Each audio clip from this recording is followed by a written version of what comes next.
작은 교회 운동을 하고 있는 인천 새나무교회 이진호 목사님이라고 하는 분이 계신데요. 그분이 쓴 글 가운데 오늘 설교와 맞닥뜨리는 그런 글이 있어서 잠깐 소개를 하고자 합니다. 좀 정치적인 이야기 뉘앙스도 좀 있어서 어떤 분들에게는 불편할 수도 있겠지만 구체적인 표현이 아니라 그 의도, 그 마음을 한번 듣고 싶어서 한번 인용을 하고 싶은데요. 멋이 중한디라고 하는 글입니다. 이 목사님이 이 글을 쓴 것은 마태복음 15장에 있는 그 이야기를 묵상하면서 쓴 것입니다. 사람들이 손을 씻고서 음식을 먹느냐, 손을 씻지 않고서 먹느냐 하는 그 문제로 다툰 이야기를 묵상하면서 이 글을 썼는데요. 한번 들어보시면 좋겠습니다. 참으로 한심하고 가증스러운 자들입니다. 율법을 연구하고 가르친다는 자들이 고작 문제 제기하는 것이 떡 먹을 때 손을 씻지 않냐는 것이라니. 저들의 질문이 한심한 이유는 떡 먹는 손이 더러운가 깨끗한가 지적질하지만 정작 그 손에 먹을 떡이 있는지에는 관심이 없기 때문입니다. 저들의 질문이 가증스러운 것은 하나님의 율법을 핑계대지만 부모를 섬기고 공경할 재물도 자신들이 꿀꺽하기 때문입니다. 무엇이 중요한지 모르는 목사들이 너무 많습니다. 무엇이 중요한지 모르는 신자들이 너무 많습니다.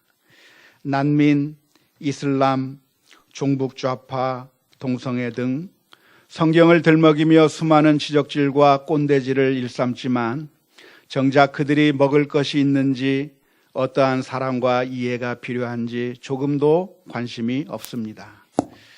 심지어는 저들을 내쫓는다는 명분으로 기독교 정당을 만들고 정치 권력자들을 이용하고 이단 사이비까지 동원합니다.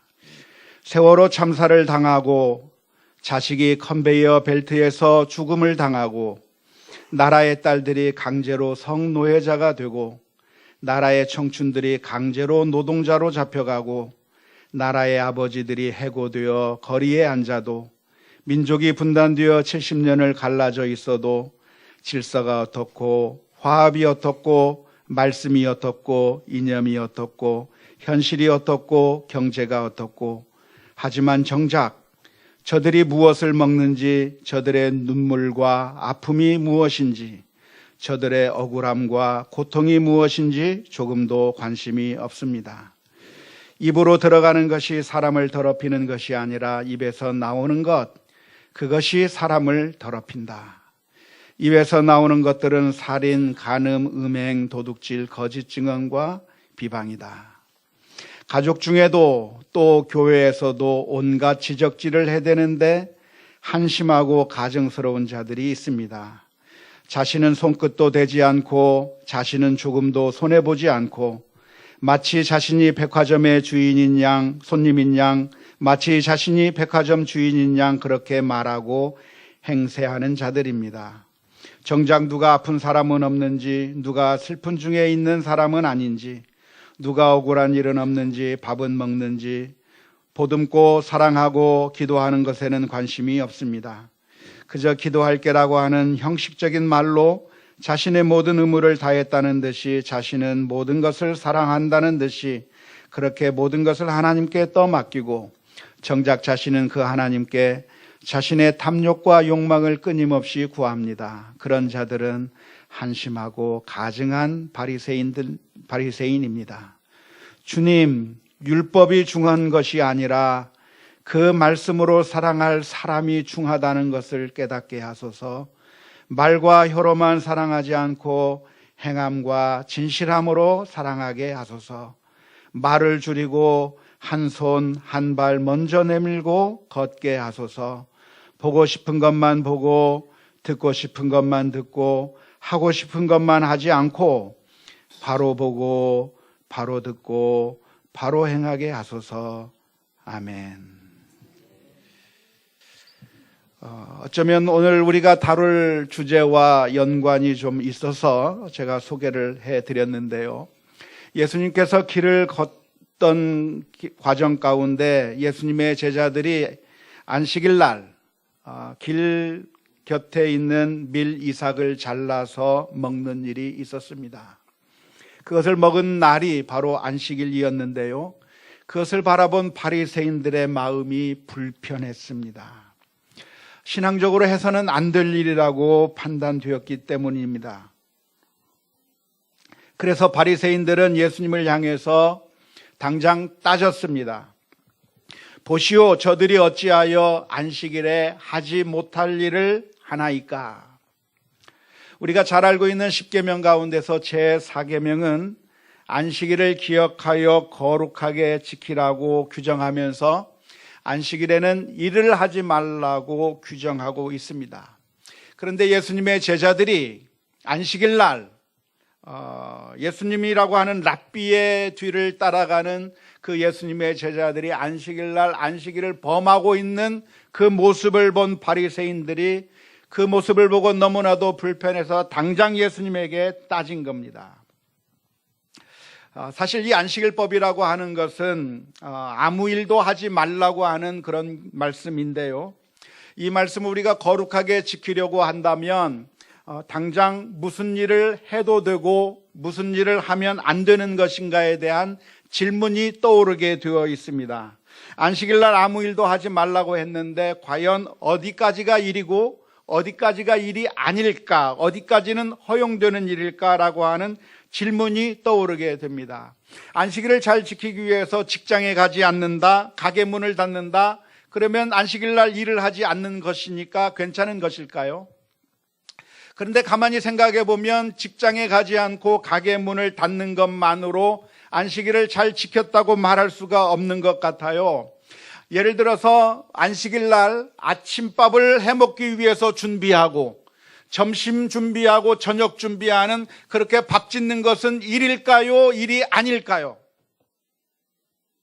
일이 아니에요? 일이에요? 기어요? 아니에요?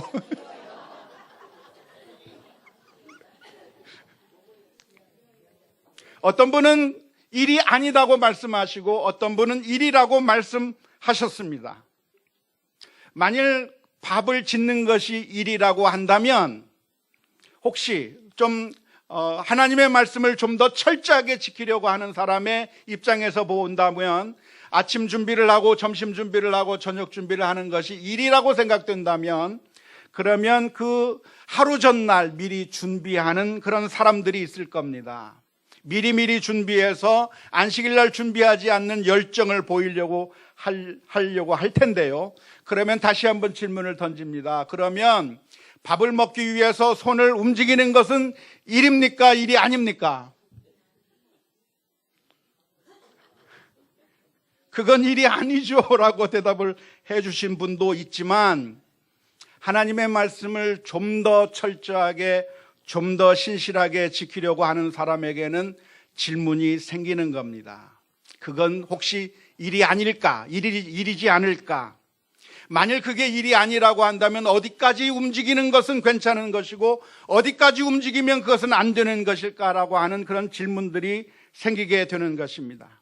내가 직장까지 걸어가는 것은 일이 되겠지만 그러면 이 방에서 저 방으로 옮기는 것은 일이 될까요? 일이 아닐까요? 대답이 쉽지가 않아요. 그래서 이런 경우에는 우리가 어떻게 문제를 해결합니까? 오늘날과 같으면 목사님에게 찾아가는 거죠. 목사님, 주일날 텔레비전을 보는 것이 괜찮습니까? 괜찮지 않습니까? 축구 경기를 보러 가는 것이 괜찮습니까? 괜찮지 않습니까? 또 이런 여러 가지 질문을 던지면서 과연 주일날 허용이 되는 것은 무엇이고 허용이 되지 않는 것은 무엇입니까? 질문을 던질 겁니다. 예전에 우리가 신앙생활을 할 때는 그런 면에 있어서 아주 철저하게 모든 것들을 지켰어요. 제가 어렸을 때만 해도 주일날에는 텔레비전을 못 봤어요. 왜? 오락을 금했기 때문에 못 봤어요. 주일날에는 공부도 할 수가 없었어요. 학생이었다고 할지라도 그 주일날은 공부하지 않고 언제까지 공부를 안 해요? 12시 땡 할 때까지 공부를 안 했다가, 그래서 미리 잠을 잤다가 주일이 지나고 나면 그때부터 공부를 하는 그런 열정을 보이면서 신앙생활을 하기도 했었습니다. 저만 그랬나요? 다른 분도 많이 그랬을 거라고 생각이 되는 것이죠. 오늘날 목사님에 찾아가서 그런 질문을 던지는 것처럼 당시에는 유대인 랍비에게 찾아가서 질문을 던졌습니다. 랍비님, 과연 이것은 일입니까? 일이 아닙니까? 안식일날 해도 되는 일입니까? 아닙니까? 그러면 랍비들마다 대답이 각각 달랐어요. 랍비들 가운데서 아주 철저한 랍비는 그것도 일이고 저것도 일이니까 아무 일도 하지 말라고 그렇게 대답을 하는 랍비가 있었는가 하면, 좀 너그러운 랍비는 밥 먹는 거야 그건 일이 아니다라고 대답을 해주는 랍비도 있는 것이고, 그렇게 해서 랍비들끼리 서로 논쟁을 벌이면서 어느 정도 규정이 맺어지게 됐고, 그래서 이스라엘 사회 가운데서 무엇은 일이고 무엇이 일이 아니다고 하는 그런 일종의 불문율 같은 것들이 생긴 겁니다. 그 가운데 하나가 무엇이냐면, 안식일날 밀리삭을 잘라 먹는 것은 일이라는 거예요. 우리가 사도행전 1장에 보면 예수님의 제자들이 안식일날 기도하러 가는데 감람산이라고 하는 곳까지 가서 기도했다고 하는 이야기가 기록되어 있습니다. 예루살렘에 있던 예수님의 제자들이 감람산에서 가서 기도한 이유가 무엇인 줄 아십니까? 그것은 감람산이라고 하는 곳이 예루살렘에서부터 멀지 않기 때문에 거기까지 가는 것은 안식일날 가도 괜찮다고 랍비들이 이야기했기 때문에 거기까지 간 거예요. 안 그러면 더 멀리 가서 기도할 수도 있었는데, 안식일법이라고 하는 그 불문율에 묶여서 거기에서 기도했던 이야기가 성경에 기록되어 있습니다. 우리가 신앙생활 하면서 이런 규정들을 만드는 근본적인 취지는 아주 거룩하고 좋은 것이라고 생각이 됩니다. 어떻게 하면 신앙생활을 잘할까? 우리들의 마음 가운데 그런 마음이 있는 것 같아요. 어떻게 하면 내가 하나님의 말씀대로 순종하며 살까라고 하는 것을 질문하는 가운데, 어떻게 하면 이 법을, 하나님의 말씀을 잘 지킬까라고 생각하면서 안식일에 관한 여러 가지 규정들이 생기게 되는데, 이렇게 처음 안식일 규정들이 생기게 된 것은 거룩하고 선한 의도를 가지고 있었던 것이라고 생각이 됩니다. 하지만 이런 규정을 만드는 것은 아주 위험한 율법주의로 전락될 수 있는 그런 위험이 있다고 하는 사실을 망각하거나 그 사실을 모른 채 그 율법주의에 빠지는 경우가 많이 있습니다. 율법주의라고 하는 것이 무엇입니까? 지지난주에서 제가 말씀드렸듯이 율법주의라고 하는 것은 하나님의 의도는 생각하지 않고 단순히 성경에 기록되어 있는 문자적인 그 규정대로 행하는 것을 율법주의라고 합니다. 선생님이 학교에서 숙제를 내주는데 숙제를 해와라 하면 선생님의 의도가 무엇이겠어요? 숙제를 하면서 공부를 하고, 공부를 하면서 실력을 키우고, 그래서 학적인 능력을 배양하라고 하는 그런 의도에서 숙제를 내주는 것인데, 학생들이 숙제를 해갈 때는 그런 선생님의 의도를 다 망각해버리고 그냥 결과만 좋으면 좋다는 생각으로 결과만 선생님이 말해준 거에 맞춰서 제출하는 겁니다. 실컷 놀다가 동생에게 용돈을 주고 네가 내 대신에 숙제를 해달라고 해서 그 숙제를 완벽하게 해나가면 그러면 된다고 생각하고 있는 것이 오늘날 우리들이 가지고 있는 잘못된 생각이죠. 미국에 있을 때 보니까 우리 미국에 있던 초중고등학교 학생들은 봉사활동을 참 많이 합니다. 쉬는 시간이 되면, 주말이 되면 봉사활동들을 갑니다. 양로원에 가서 양로원에 있는 할머니, 할아버지들과 말벗이 되어주기도 하고, 또 그곳에 가서 악기를 연주하면서 즐겁게 해주기도 하는 그런 봉사활동들을 많이 해요. 그렇게 많이 하는데 그 모습들을 보면 그 봉사활동을 너무나도 좋아하는 거예요. 나와 같은 어린아이가 양로원에 가서 그 할머니, 할아버지들의 친구가 되어 주어서 그들을 행복하게 만들어주고, 그리고 내가 가지고 있는 재능을 가지고 해서 음악을 연주해 줄 때 그들이 기뻐하는 모습을 보면서 보람을 느끼고 즐거움을 느끼는 그런 학생들이 대학 입학을 할 때 어느 대학을 입학하냐면 그런 분야로 가겠다고 입학 원서를 쓰는 겁니다. 나는 대학에 갈 때 이런 양로원에서 일할 수 있는 자격을 얻고 싶어서 이런 전공을 선택했습니다 라고 에세이를 씁니다. 내가 왜 이 학교를 지원하는가? 내가 봉사활동을 하다 보니까 정말 기쁨이 넘치고 그래서 너무나도 보람이 있어서 내 전공은 그 분야에서 계속 일하기 위해서 그렇게 대학에 지원한다고 하면서 에세이를 써서 제출하면 그 학교에서는 그 학생을 바라보고 점수가 좀 모질라도 합격시켜 줍니다. 왜냐하면 이 학생에게 열정이 있어서 이 학생이 오면 정말 이 사회의 발전이 되겠고 유익하겠다고 하는 그런 생각 때문에, 그래서 이 학생의 점수는 비록 딸리지만, 점수는 비록 모자라지만 그 사람이 가지고 있는 열정을 보면 이 학생은 정말 이 분야에 있어서 많은 사람들에게 유익을 줄 거라고 생각해서 그런 학생들을 대학에 합격시켜주는 것이죠. 그런 제도가 우리나라에 들어온 것이 학종이에요. 그런데 이 제도가 어떻게 됐죠? 봉사활동은 대학 가기 위한 수단으로 전락해버린 거죠. 학생들이 양로원에 봉사활동을 갑니다. 봉사활동을 가는데 왜 가요? 그분들을 사랑하거나 내가 그런 봉사활동을 향해서 보람을 느끼기 때문에 가는 것이 아니라, 거기서 찍어주는 도장이 있어야 대학을 가고, 거기서 찍어주는 그 시간이 있어야 그래야 내가 대학 가기에 좋다고 하는 그런 이유 때문에, 그래서 양로원에 가는 거예요. 그리고 그곳에서 정말 재미없게 그냥 억지로 시간 때우다가 와서 점수 받아가지고 제출하고 좋은 대학 가겠다고 하는 것이, 어쩌면 그것이 율법주의의 아주 큰 모습이라고 말할 수가 있겠습니다. 우리가 신앙생활에서도 율법주의는 아주 위험한 것으로 나타납니다. 신앙이란 과연 어떤 것이 좋은 신앙일까? 우리는 숫자로 환산할 수 있는, 측량할 수 있는 것들로 우리들의 신앙을 재단하게 됩니다. 주일날 예배에 참석했느냐, 헌금을 했느냐, 성경을 얼마나 열심히 읽고 기도를 얼마나 많이 하고 전도를 했느냐, 이렇게 측정 가능한 것들을, 기본적인 것만 신앙생활을 잘하면 저 사람은 정말 좋은 믿음이라고 인정하게 되고 착각하게 되는 그런 율법주의적인 신앙 태도가 많이 우리 가운데 있습니다. 하지만 성경에 보면 우리 주님께서는 단 한 번도 신앙을 율법주의적인 관점에서 평가해 주신 적이 없습니다. 하나님께 제사를 많이 드리면 하나님께서 그 제사를 많이 드리는 것을 보면서 하나님께서 기뻐하시고 좋아하셨는가 하면 그렇지 않아요.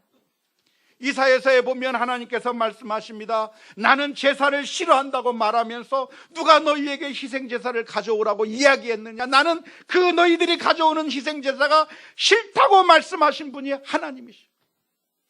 의리의리한 성전을 만들어 놓고 정말 삐까뻔쩍한 그런 좋은 건물을 만들어 놓고 하나님 앞에 드리면 하나님께서 너희가 정말 이렇게 멋있는 예배당을 만들고 성전을 만들었으니까 하나님께서 기뻐하시는 것이 아니라 돌 위에 돌 하나도 남지 아니하고 다 무너질 거라고 말씀해 주신 분이 주님이시라고 하는 것이죠. 하나님께서 원하시는 것은 겉으로 표현되는 것이 아니라 우리의 상한 심령과 회개하는 마음으로 하나님 앞에 나아가는 것을 원하신다고 하는 것을 기억할 수 있기를 주님의 이름으로 축원합니다. 하나님께서 우리가 회개하는 것을 원하시는데, 그 회개하는 것을 원하시기 때문에 정말 너희가 회개하기를 원한다면, 그렇다고 하면 제사를 드리면서 내 그 죄를 짐승에게 전가시키고, 그래서 그 피를 흘리는 그 모습을 통해서 내 죄가 얼마나 심각한 건가를 깨닫고 다시는 죄를 짓지 않겠다고 하는 결단하는 것을 주님께서 보시기 원하는데, 회개하는 심령이 없이 제사를 드려 버리고 그냥 일상으로 돌아가는 그 모습을 보면서 하나님께서는 인정치 아니하신다고 말씀하신 것입니다.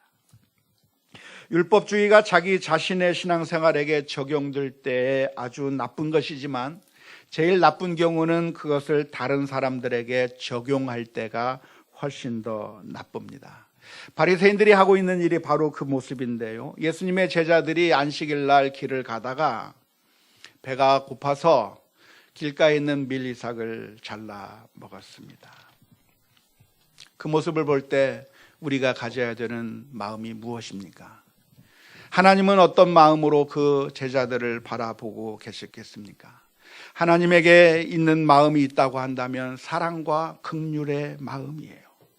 그런데 바리새인들은 하나님께서 가지고 있는 그런 사랑과 긍휼의 마음이 없이 안식일 날 오죽 배고팠으면 저 밀리삭을 떼서 먹었을까라고 하는 긍휼의 눈으로 바라본 것이 아니라 율법적으로 판단하고 재단하면서 비난의 손가락질을 하고 있는 것이 바리새인들의 모습이었다고 하는 것입니다.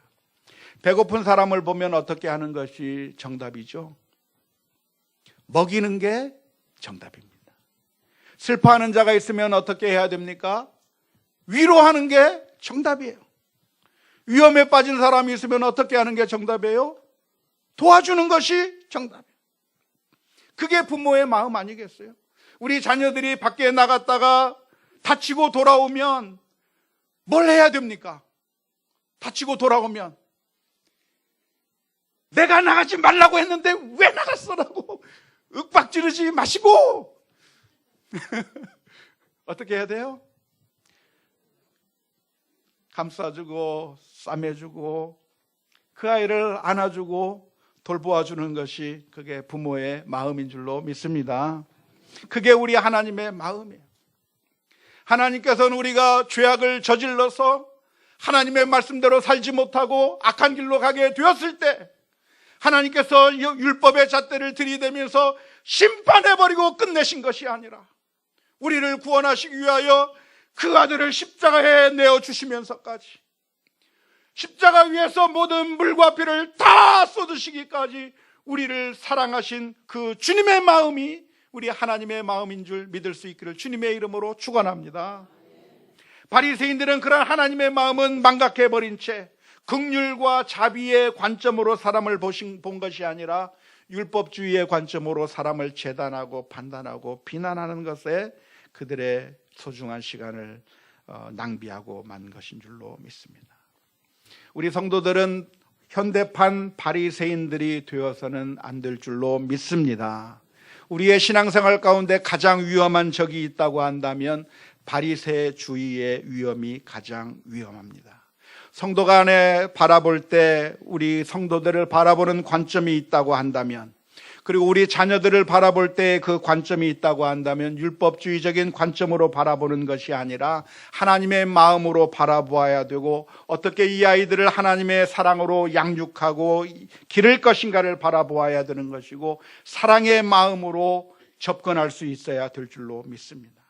그래서 우리 자녀들이 그저 율법적으로 신앙생활을 하는 것이 아니라 정말로 하나님이 우리를 얼마나 사랑하셨는가를 가르쳐주고, 그래서 그 하나님을 마음으로 사랑하고 정말 하나님을 사랑하기 때문에 하나님을 사랑한다고 한다면 저절로 주 앞에 나와 예배하게 될 것이고, 하나님을 사랑하게 된다면 하나님 앞에 기도하게 될 것이고 헌신하게 될 것이고, 하나님을 사랑한다면 모든 것이 다 나올 것인데, 하나님의 사랑하는 마음이 없이 그저 율법적으로 무서워서, 아빠 엄마가 무서워서 아니면 다른 사람들이 무서워서 그 일을 하는 그런 율법주의적인 신앙, 의식적이고 바리새파적인 신앙으로 바뀌어서는 안 될 줄로 믿습니다.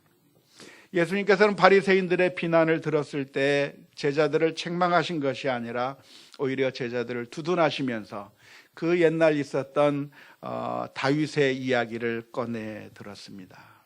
다윗이 배고파서 성전에 가게 되었을 때 성전에서 제사장이 다윗과 그 일행들에게 진설병이라고 하는 떡을 주었는데 그것을 예수님께서 말씀하신 겁니다. 사무엘상 21장의 말씀에 있는 내용입니다. 당시에 그 성전에는 매일매일 하나님 앞에 바쳐지는 떡이 있었습니다. 그 떡을 바치고 있다가 그것이 물려나게 되면 그 떡은 다른 사람은 먹을 수가 없고 오직 누가만 먹을 수가 있게 돼 있죠. 제사장들만 먹게 되어 있었습니다. 그런 떡을 가리켜서 진설병이라고 합니다. 다윗이 찾아왔을 때 제사장에게는 다른 먹을 것은 하나도 없고 진설병만 있었어요. 그런데 그 진설병은 하나님의 율법에 제사장만 먹으라고 그렇게 규정하고 있는 그 율법이 있었습니다.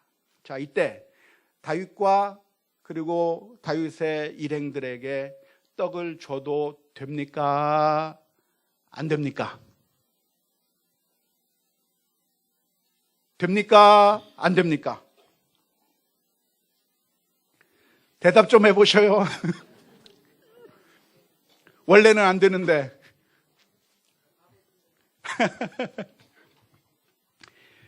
공무원 출신들은 대답을 못해요. 규정이 없는 거 했다가 큰일 납니다.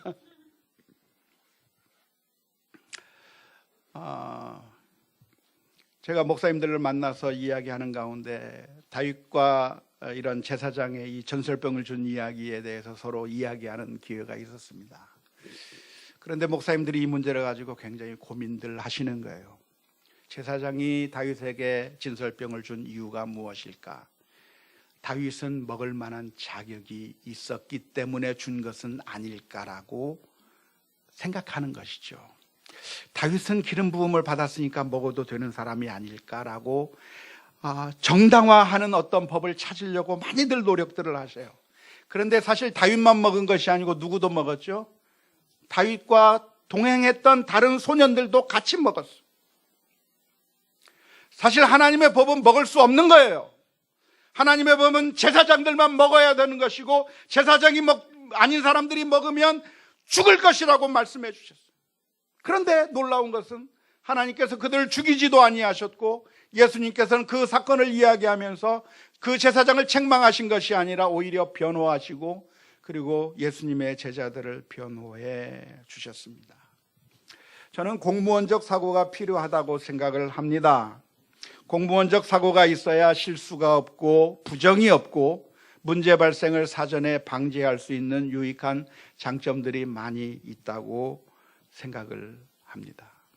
하지만 신앙생활에서 중요한 것은 형식 논리가 아니라 하나님의 마음이 무엇인가를 깨닫는 것이 중요할 줄로 믿습니다. 안식일법이라고 하는 것이 무엇이었나요?